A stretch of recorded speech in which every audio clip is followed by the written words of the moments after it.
First up, last weekend we had South versus Manly. Was excited for this one, and I feel like a bit of a fool coming out of it, to be honest. If you listen to last week's podcast, I was heavy on the Manly Sea Eagles, and I can't lie, as a fan of the Hello Sport podcast, check it out if you don't know what that is. I may have been a little bit brainwashed by Manly, by those boys, but look, I just thought they were going to learn from their errors against Melbourne, and they didn't really. It was a very similar performance. They seemed to just be forcing everything early in tackle counts. I think I mentioned it after the Melbourne game, but like in the first 10, 15 minutes, you just got to sort of earn your right to throw the footy around. So, yeah, that was a little bit disappointing because I know it's the way they've been playing all year, but I just thought after that Melbourne loss, they might have adapted a little more. But South won by 20 points. This is some stats from the game. Manly had 17 errors, 4 penalties, 4 set restarts, and 1 sin bin. Like, I don't know if a team's ever won with that many. Because let's say, so the 17 errors, I know like some of them might be fifth tackle, so it doesn't really matter because, they're getting the ball the next set. But so let's say half of them, that's an extra set to South, so that's an extra 9 sets. 4 penalties, that could be, that is an extra 4 sets, and then 4 set restarts. So that's almost 20 extra sets for South just there. And they're also taking sets away from themselves by giving those away. Also 1 sin bin that was later on in the piece. Yeah, just really disappointing. And I don't want to take away from South's achievement of making the grand final, but yeah, as someone who I was very strong on Manly, I thought they were even going to win comfortably. I thought it was really disappointing. I thought Cherry Evans was really, really bad. I have to be honest. I think in both finals games, it looked like he was almost trying a little bit too much. He was just forcing too many balls. And I know it's easy to say this when they lose, and then when they win, we herald these players like they're the best ever. But yeah, I just thought he had a really, really poor game. And I also think I've never really noticed this, but he's actually a really bad defender. Like, he gets away with it because what he does, he just sprints out of the line and tries to jam the first receiver. But yeah, on his goal line, he's a real liability. I thought on the positive side for Manly, I thought their best players were Ruben Garrick and Dylan Walker. Thought Ruben Garrick was probably one of the only sensible players on the park. Like, there were a couple times where they forced the ball out to him early in a set on the wing, and he had the sort of footy IQ to run back into the middle, unlike Jason Saab did on a couple of occasions and ended up over the touchline. So I thought Garrick had a real good crack. Dylan Walker also, I think he's had a really good finals campaign, and I'm not sure I think I mentioned it last week, but I'm not sure what his contract status is, but if he is indeed a free agent, I think he's surely going to have suitors for next year because I think that 14 role suits him beautifully. Sorry if the microphone's picking up some wind, but we are outside. Obviously, what didn't help, Turbo dropping the ball over the line, and then they also had that disallowed try for obstruction. Those 2 tries, if they happen, obviously they didn't, and they didn't get hard done by on the disallowed try or anything. But if they did happen, they were early in the game. Who knows? This could be a different game. But yeah, Souths were impressive. No one in their starting team had less than 90 meters, which I don't think I've ever seen. Just a real team performance. I don't actually we were thinking about. Actually, in both these games, really, we would sort of thought about man of the matches in both of them, and they're actually hard to give out. I don't think anyone really stood out for the winning teams. They were just really good team performances. Someone I thought deserves a mention, Cam Murray, had 195 meters and zero missed tackles. I think he had 36 made and 1 ineffective. So, yeah, massive day for Cam Murray. He's actually one of those, he's just an unassuming player. You don't really notice the hard work he puts in, and then you check the stat line. And when you say that, it's maybe, in some cases, you will be like, oh, well, are they actually that good then? But it's in stats like meters, you can't argue with it. They're hard yards. So, yeah, brilliant from him. I think something that was really interesting was obviously the whole Walker-Reynolds kicking situation. Turns out Reynolds had a groin strain. I don't know how he played, to be honest. I don't really understand. My logic was that maybe he had an injection, and that's why he couldn't kick in the first 20 because it hadn't kicked in yet. But I don't quite get how an injection to your groin helps. I guess it could be pain killing, but Yeah, strange. So that'll be one to watch on the weekend whether Reynolds can kick, because I do think his kicking game is pretty pivotal, especially in a game like the grand final where there's not much to split the two teams, two the best teams in the comp going at it. So yeah, that was the first game. Then second game, we had Melbourne versus Penrith. This was one of the upsets of the season for me. I was actually looking before the game on Friday morning, actually, before both games. And there was a betting market for the grand final result already, like 13 plus 1 to 12.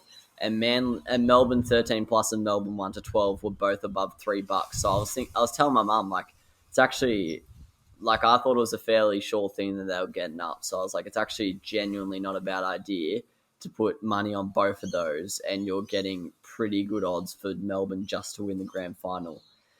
So yeah, that was a real shock to me and my whole family. I think it was the Panthers' best game since before the Origin period. That I think they've really struggled since about round 11, round 12. But yeah, they really hit their stride in this game, and I was expecting a really well. It was low scoring. It was 10-6 or whatever it was, but yeah, they were. I thought they were throwing a lot more in offense, in attack than what they were in the first 2 weeks of finals. Melbourne had a lot of uncharacteristic turnovers, and they also got a little bit unlucky with injury with Christian Welch and Cheese being ruled out of the contest in the first 20 minutes. But unfortunately, that's just the way footy goes. And as Bellamy said, what stung the most was the fact that it was probably one of their worst performances of the year. And normally you'd just say that's like a disappointed coach just straight after the game, but I truly think it was. I just don't think they were playing very well at all. But I have to say Penrith were the better team. They deserved to go through. Melbourne definitely had their chances and bombed quite a few, like, for example, George Jennings. I don't know if this was actually talked about, but, like, he genuinely had an open passage to the try line. I think it was after about 15 minutes, pretty soon after that the Cleary kick try, and he just dropped a chest mark, like a catch on his chest. And yeah, I think that's like I'm not saying he cost them the game or whatever, but that definitely changes the dynamic of the game, because they bounced back very quickly from that early try from the Panthers, and then I think it's a different ball game. But they were just doing stuff like that, which Melbourne don't usually do. Penrith's defense was awesome. I think their first try was really impressive. I don't get why more teams like try stuff like that. Not necessarily that in general, and it was a perfect kick. But yeah, I don't know why teams aren't a little bit more creative when it comes to the kicking game in NRL. I definitely think there's quite a few levels to unlock in the NRL kicking games. For Melbourne, I think Justin Olam and Jerome Hughes were their two best players, and probably not that far off their two best players for the year, as we'll get into in their season review in a little bit. But yeah, Hughes was just awesome. Definitely outshone the rest of the spine on the day. He was better than Grant, better than Munster, better than Pat, better than Hines when he came on, and Olam just gave 110% as always.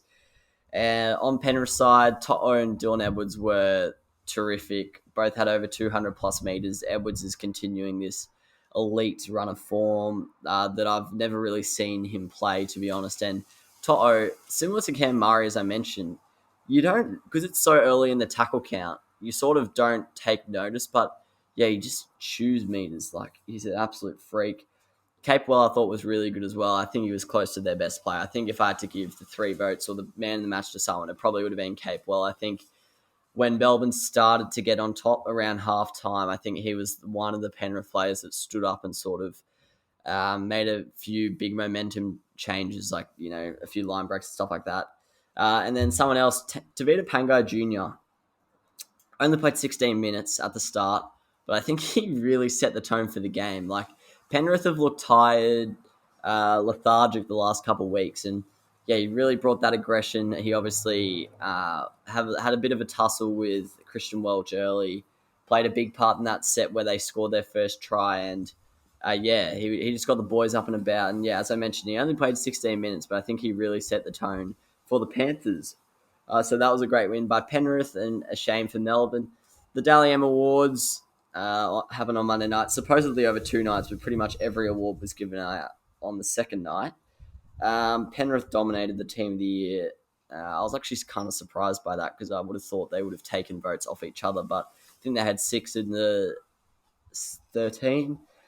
Tommy won the overall medal pretty comfortably, which is what we were expecting. I think the top 5 was pretty fair enough. I think probably the 5 best players in the comp this year. Maybe Cherry Evans not, but Manly won in that many games by that many points. It makes sense that he was up there in the voting. Roger Tuivasa-Sheck came 6th. He had 21 votes. He only played 11 games at fullback. I know you can get votes from wing as well, but like that was pretty rogue. I know no one really cares about the Dalliams below about position 2, but yeah, I was like really shocked by that. And I actually have no idea how he got 21 votes. I checked before when he won the Dalliam. I think he got 28 votes. So he's almost bettered that season according to the experts. I think, I know for a fact that people like Gordon Tallis and Blocker Roach picked the vote, so I don't really trust their opinions, to be honest. I think it's one of those situations where, the Warriors win a game and they're don't have a standout player, so they're I don't know, let's just give it to Roger. Not taking away from him, he is a freak of nature and it's sad to see him go, but yeah, I don't know how he got 21 votes. Hughes, Dewey and Kennedy rounded out the top 10 on 20 votes. Actually, not the top 10. They were 7th, 8th, and 9th. Hughes, to pick up 20 votes in that Melbourne team, very impressive when you've got 7 or 8 international caliber players. Adam Dewey, obviously, and Kennedy playing in weaker sides and were definitely standouts this year for their teams. I don't want to be negative on the Dalliam Awards because I liked that they tried something different this year, but I have to say it's just not good.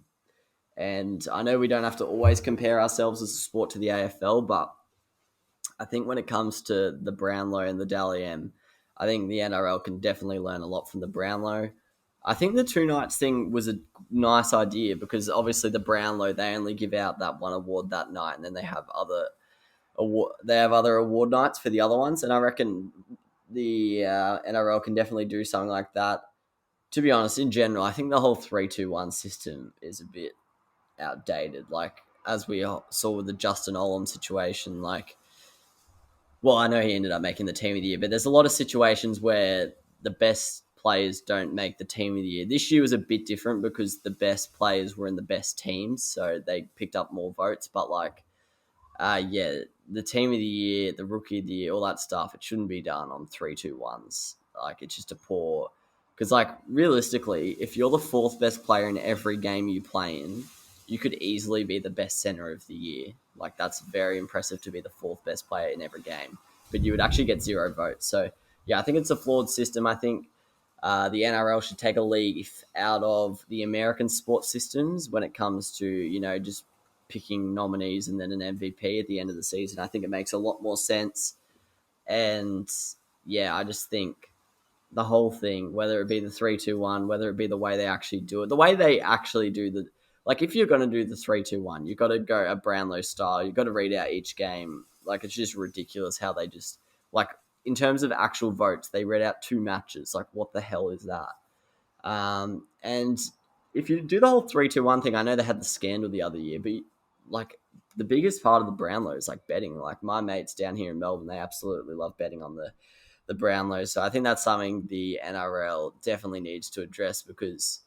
it wasn't a disgraceful event or anything. I just think it's something that the NRL has always really, really been poor at, the Dalliam Awards. And I know it's not the NRL. I think it's News Limited and then Fox. Yeah. So I don't know. It's a bit weird, but I think the NRL need to take it back and sort of overhaul it because I think whether you take a leaf out of the AFL's book or the NFL or NBA's book, I think there's a lot of sports that do it a lot better than us. It's a miracle! Oh, yeah! What about that one? Unbelievable! Balotelli! Aguero! Crowd cheers. Here's Siddle.